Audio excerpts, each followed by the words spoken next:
The full identity and such persons, it says, will be dealt with in accordance with the extant provisions of the military justice system. Brigadier General Saniku Kasheka Usman says the Nigerian Army has an elaborate exit plan for all officers and soldiers involved in the fight against Boko Haram terrorists in the northeast this year, subject to operational exigencies. He advises any soldier who is not satisfied with the professional drive of the Nigerian Army and that of the government to take the bold step of voluntarily discharging from the Nigerian Army. A ministerial security subcommittee has been assessing the situation at the Kaduna Airport preparatory to the planned closure of the Nnamdi Azikiwe International Airport. The team evaluated the security arrangements at the airport. Mohammed Umar Ajingi reports. The security subcommittee, accompanied by officials from Kaduna State government, went round the airport inspecting facilities provided to ensure smooth operations. Some security issues pointed out earlier have now been addressed, in addition to other measures adopted, like erecting of perimeter fence, deploying of more security personnel within the airport premises and around Kaduna metropolis. The chairman of the committee expressed satisfaction with the measures put in place at the strategic points along Kaduna-Abuja Expressway to add additional police checkpoints for safety of passengers. All aspects of preparation in terms of security, we are 90% okay. That is to say, our level of deployment on the road has been assessed. We have earmarked where we are going to put in static points. They don't want to come, so they want to create fear. Because as far as they are concerned, all the airport in the United Kingdom, apart from Heathrow and Gatwick, that you can land the aeroplane without seeing the ground, none of the airport in the United Kingdom that can be as high as this one. So as far as we are concerned, we are comfortable, we are happy about it. The level of work indicates that the airport will be fully ready before the deadline, as the 500 capacity terminals building, protocol launch are almost completed. The runway is also in perfect shape. Ambulances and helicopters for patrol will also be provided along Kaduna-Abuja Highway. In Kaduna, I am Muhammad Umar Ajingi, NTA News. The Borno State capital once enjoyed a reputation as a melting pot of cultures and religions with a welcoming ambience. Usman Ali reports that a lot has changed with the insurgency, but people are keen on returning Maiduguri to the cosmopolitan and thriving city it once was. In doing this, they are taking more than a passing interest in what goes around them. The Maiduguri Monday Market, a beehive of socio-economic activities which transcend Nigeria's borders. Here in the past, business boomed, fueled by trust and common sense for the common good. At this same market today, trust is now in short supply as the people struggle to forget scars left by the arrest instigated by insurgency. Since it is a marketplace, attempts to renegotiate for lasting peace is also on the table. It is a pragmatic approach which has also been embraced by other groups and agents of socialization in the city. The way measures have been taken to see that Borno is once again back to normal life, and you can see very peaceful. We have to register all Islamias and all other teachers, that is the ulamas. They have to be registered before students are taken to them as to their various institutions. The synergy between security operatives and civil populace has equally deepened in the quest to collectively ensure continued peace. I want to state very categorically that moving forward, we need to build on that strength of partnership between the civil and the military to ensure that not only the menace of Boko Haram is completely eradicated, but of course ensuring that post-Boko Haram insurgency, as our communities will be safer. Individuals like Zanna Mustafa expressed concern over the plight of the orphans who still feel the full weight of loss. he set up a school to cater for the educational needs of children in this unfortunate category, complete with uniforms, books, and 1 meal a day, all for free. We don't mind anybody that is an orphan will be part of the school. And with that, at least we were able to get the two sides of the divide to come under one roof. That most of the children come to school with empty stomach, and there is no way a child can learn with empty stomach. Therefore, we decided to introduce breakfast into the system. At least, if the child will not come to school to learn, the child will come to school just because of that. That is why today we have over 2,000. We have, to be specific, we have 2,245 names of children waiting to be enrolled into the system. The role of the community in peace building in the Northeast is crucial, since more than others, they know where the shoe actually pinches. They say the future is never certain, but today it looks much better than yesterday. Usman Ali, NTA News. And now to some health matters. The Executive Director of the National Primary Healthcare Development Agency, Dr. Faisal Shuaib, says accountability measures have been put in place to ensure efficient and judicious use of the 70 million European Union grant designed to boost the health sector. The Implementation Committee meeting for the grant held in Abuja. Health correspondent Rabi Abdallah has the report. Meeting, which was presided over by the National Primary Healthcare Development Agency Executive Director. The implementing agency had members of the committee drawn from the benefiting states and other key players discussed the work plan as it concerns improving maternal, newborn and child health and other areas of intervention in the benefiting states. There are mechanisms that allows for the responsible person based on the work plan to be called up and say, hey, what's going on? By this time, we're supposed to have maybe provided antenatal care services of the highest quality to 100 women. Why is this not happening? Accountability in terms of not only sanctions, but also rewarding high performance. Efforts, he says, are being made to reposition the agency. Our priority will be how we can create a system where people feel comfortable, where donors feel comfortable that if they put their money and match the funds that are being provided by the federal government, that the activities will be conducted with the highest degree of accountability. Nigeria accounts for 10% of the world's maternal deaths, just as child mortality remains a major challenge in the face of a weak health system. The EU grant is expected to go a long way in addressing these problems. In Abuja, Rabi Abdallah, NTA News. Away from health now, Chairman of the People's Democratic Party Board of Trustees, Senator Walid Jibril, and the sacked Caretaker Committee Chairman, Senator Ahmed Makarfi, have reacted to the Port Harcourt Appeal Court judgment nullifying his appointment. The two leaders appealed to the party members to remain calm as consultations are on as to the next line of action.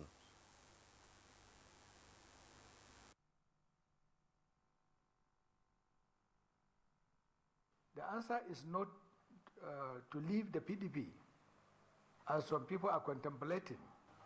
If you are a true PDP believer, this should not shock you at all. You remain in your PDP until the final decision is taken by our party. The Court of Appeal has spoken. As an institution, we respect the judiciary.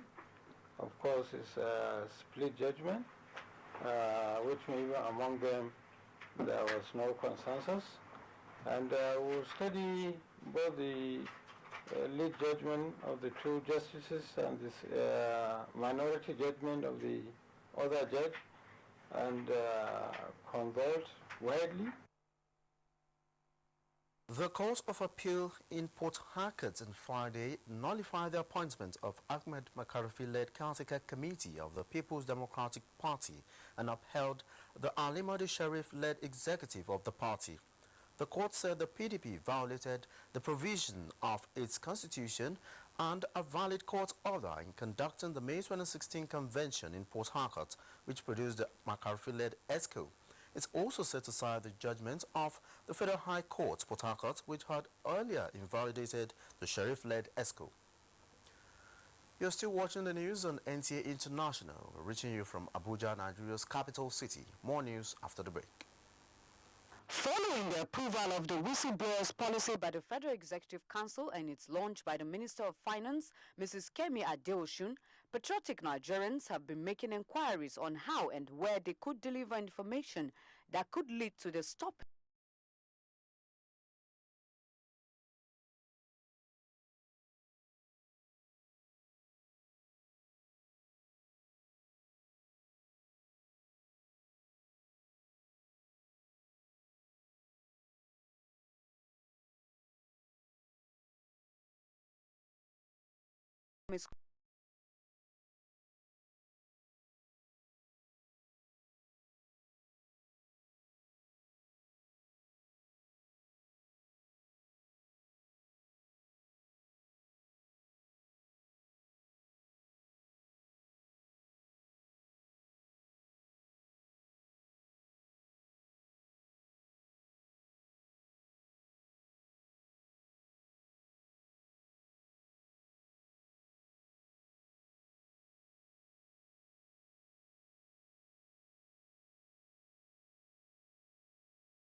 public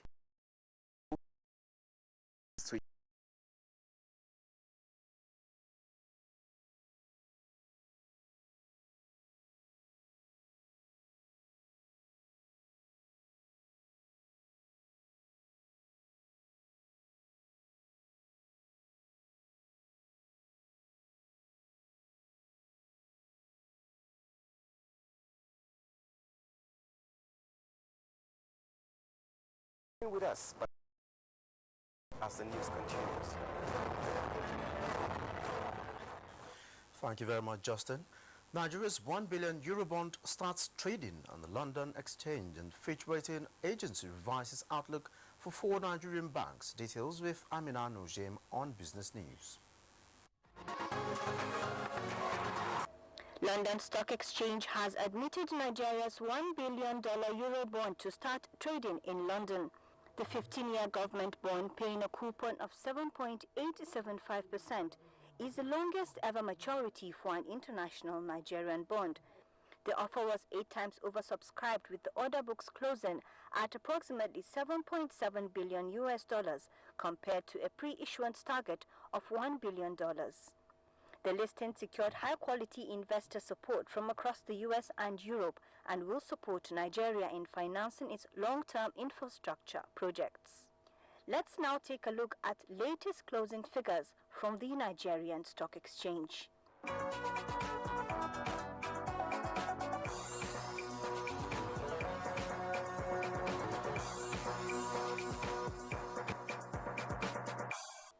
World's leading economy and corporate ratings agency, Fitch Ratings, has revised the outlook on Nigeria's 4 leading banks to negative from stable. However, on long-term issuance default ratings IDRs, the agency affirmed the 4 banks in addition to 7 others. The IDR's outlook on 2 of the banks, both B positive, have been revised to negative following a recent similar action on Nigeria's B positive outlook.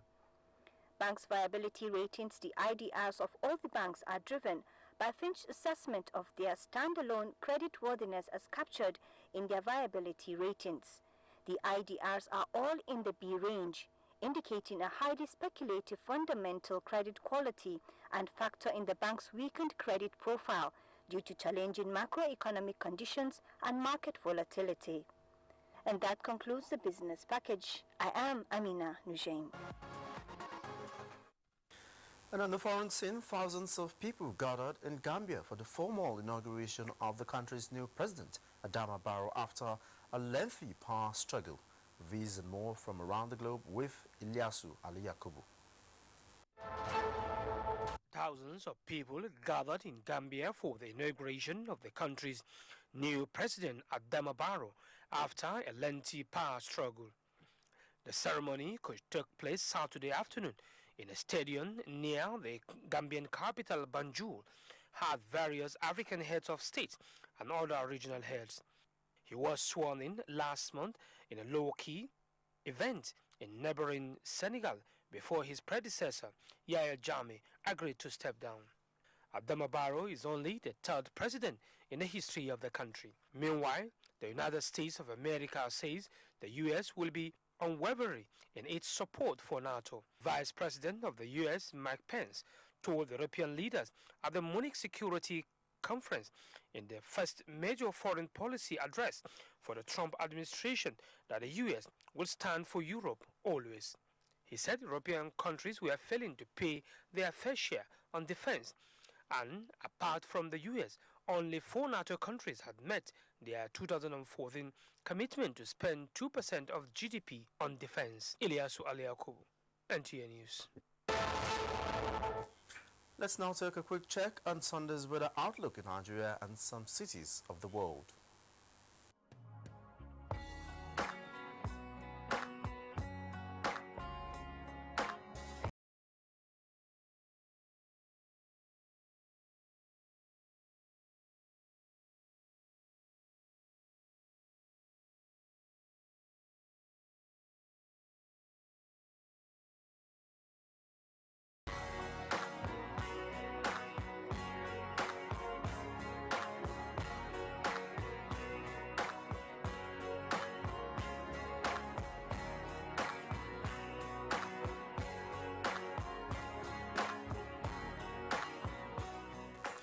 And before we go, let's bring you up to speed with some of our top stories. Daura Emirate Council in Katsina State has offered special prayers for President Muhammadu Buhari's good health, strength and wisdom as he pilots the affairs of the country. 7 bills passed by the National Assembly have received presidential assent. We told you that Gambia's President Adama Barrow has been formally inaugurated in Banjul. And that's the news on NTA International. Thanks for being a part of it. I am Olajide Bello.